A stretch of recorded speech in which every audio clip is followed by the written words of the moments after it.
The world watched with bated breath as the situation unfolded on screens across the globe. Tensions spiked dramatically after a near collision between Philippine and Chinese vessels near the Spratly Islands, a flashpoint in the South China Sea. In Jakarta, ASEAN leaders and China gathered, their faces betraying the gravity of the crisis. The room was filled with an air of urgency and concern. The Philippine president presented compelling evidence of harassment at sea, echoing the daily dangers faced by his people. His voice was firm, yet tinged with frustration. Vietnam's leader nodded in agreement. His nation had endured similar confrontations, a shared experience that united them in their resolve. The summit, originally intended for fostering unity and cooperation, had transformed into a crisis meeting with leaders scrambling to find common ground. The Chinese premier called for calm, citing history and shared prosperity, but the room remained tense. His words, though measured, did little to ease the palpable tension. The core issue was how to manage the world's most contested waters, a region rich in resources and strategic importance. Smaller nations felt their sovereignty slipping away. China felt its historical rights were being challenged. The contrasting emotions were evident in the room. The impasse reflected a larger geopolitical struggle, one that had implications far beyond the region. As leaders moved to private talks, urgency filled the air. The corridors buzzed with the sound of hurried discussions and whispered negotiations. Handshakes and photo ops were no longer enough to mask the underlying tensions. The world watched, hoping for a breakthrough. A binding code of conduct was now seen as essential to prevent further escalation and ensure peace in the region. Without it, the region risked spiraling toward a conflict no one wanted. A conflict that could have devastating consequences for all involved. The stakes had never been higher. The South China Sea is a global lifeline.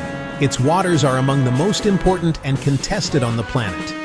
Every year, 1/3 of all world trade, worth over $3 trillion, passes through these narrow straits. That's nearly 100,000 ships carrying everything from electronics to energy resources, weaving through a maze of islands and reefs. The goods we use every day, smartphones, clothing, cars, and even the fuel that powers our homes and vehicles, rely on these shipping lanes. If you've ever wondered how your favorite products reach your doorstep, chances are they traveled through the South China Sea. Any disruption here, whether from conflict, piracy, or natural disaster, would send shockwaves through the global economy. Prices could spike, supply chains could break, and businesses worldwide would feel the impact almost instantly. But it's not just about shipping.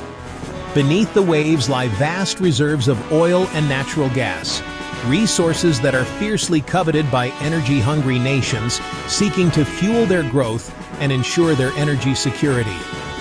The South China Sea is also one of the world's richest fishing grounds, providing food and livelihoods for millions of people across Southeast Asia. For many coastal communities, these waters are a lifeline. For the United States and its allies, keeping these waters open is about upholding the principle of freedom of navigation, ensuring that ships from any nation can pass through without interference. For China, asserting control over the sea is seen as a matter of national security and regional influence. Control means power, and power brings both protection and prestige. The region's scattered islands and reefs act as strategic outposts. Whoever controls them can project military power, monitor shipping, and dominate both the sea and the airspace above. That's why nations are racing to build artificial islands, airstrips, and military bases, turning remote reefs into fortified strongholds. The struggle here is about more than territory. It's a high-stakes contest for economic security, access to resources, and military dominance in one of the world's most vital regions. The stakes are truly global. What happens in the South China Sea affects not just the countries that border it, but economies and people all around the world.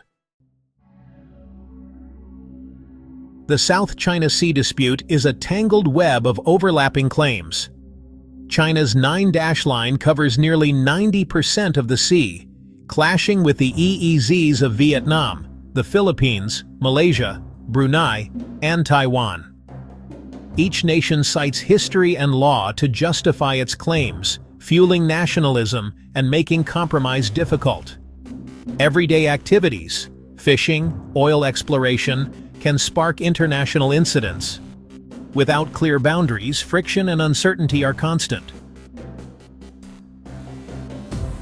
The South China Sea is a pressure cooker, crowded with warships, coast guards, and militias. The greatest risk isn't planned war, but a misunderstanding, a collision, A misread maneuver, a panicked response. Gray zone tactics, ramming water cannons swarming by militia boats, raise the stakes without crossing into open conflict. With no robust communication protocols, a minor incident can spiral out of control. Unlike the Cold War's hotlines, the region lacks crisis management tools. A single captain's decision could trigger a national crisis. The margin for error is dangerously thin. The proposed Code of Conduct, COC, is a rulebook for behavior in disputed waters. It won't settle sovereignty, but it can prevent dangerous encounters. The COC would set rules for safe distances, ban ramming and water cannons, and establish communication channels. Hotlines between maritime command centers could diffuse standoffs in real time. Joint search and rescue or anti-piracy operations could build trust. The goal: make the sea safer and more predictable for all. Practical rules, not politics, are the path to stability. A strong COC would reduce the risk of conflict by replacing uncertainty with clear rules. It would act as a circuit breaker, stopping minor incidents from escalating. Negotiating and implementing the code would force sustained dialogue and build trust. Joint patrols and rescue drills could foster cooperation. A binding COC would reinforce international law and help smaller nations hold bigger powers accountable. ASEAN's credibility would rise if it brokered a meaningful agreement. An Asian solution would show the region can shape its own future. The need for a COC is urgent. Real incidents happen daily. Chinese Coast Guard ships have blasted Philippine boats with water cannons, damaging vessels and injuring crews. Ramming and shouldering are common, sometimes sinking fishing boats and stranding crews. Military ships shadow each other at close quarters, risking collision. China's cabbage strategy surrounds disputed features with layers of ships, blockading rivals. These aren't isolated events. They're a pattern that could spark wider conflict. The South China Sea's ecosystem is a casualty of conflict. Overfishing, often illegal, is depleting stocks and destroying coral reefs. Massive land reclamation has buried thousands of acres of reefs, devastating marine life. Pollution from ships and artificial islands adds to the damage. With no single authority, environmental rules are ignored. A COC could include marine protection zones and joint scientific research. Cooperation on the environment could shift the focus from confrontation to preservation. Negotiating a meaningful Code of Conduct, or COC, for the South China Sea is an incredibly complex and challenging process, one that tests the patience and resolve of all parties involved. Around the table, diplomats from ASEAN nations and China grapple with deep-rooted mistrust, historical grievances, and competing national interests. Debates over whether the agreement should be legally binding, how far its scope should reach, and how enforcement mechanisms would actually work drag on for months, even years. Every word, every clause is scrutinized as each side tries to protect its own interests while seeking common ground. Without robust systems for monitoring compliance and resolving disputes, any code risks being ignored or undermined. The absence of effective oversight means that violations could go unchecked, eroding trust and making future cooperation even harder. Trust is in short supply, and compromise is never easy. Every handshake is tinged with caution, every agreement shadowed by suspicion. The stakes are high, and the margin for error is slim. Yet the urgency is real and growing. The South China Sea is a flashpoint, and every new incident, whether it's a naval standoff, a fishing boat confrontation, or a disputed oil exploration, hardens positions and narrows the already shrinking window for peaceful resolution. Each confrontation not only escalates tensions, but also makes future compromise more difficult, pushing the region closer to the brink of open conflict. The world's major powers, whether it's the United States, China, or the G7, have a direct stake in supporting a rules-based solution. Their involvement can either inflame rivalries or help broker cooperation.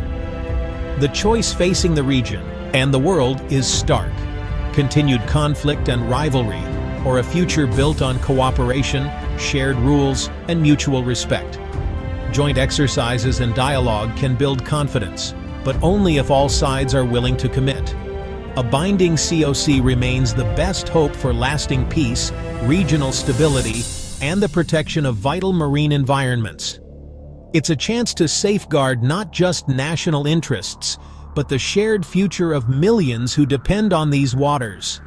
What happens in the South China Sea ripples far beyond its shores, affecting global trade, security, and the environment.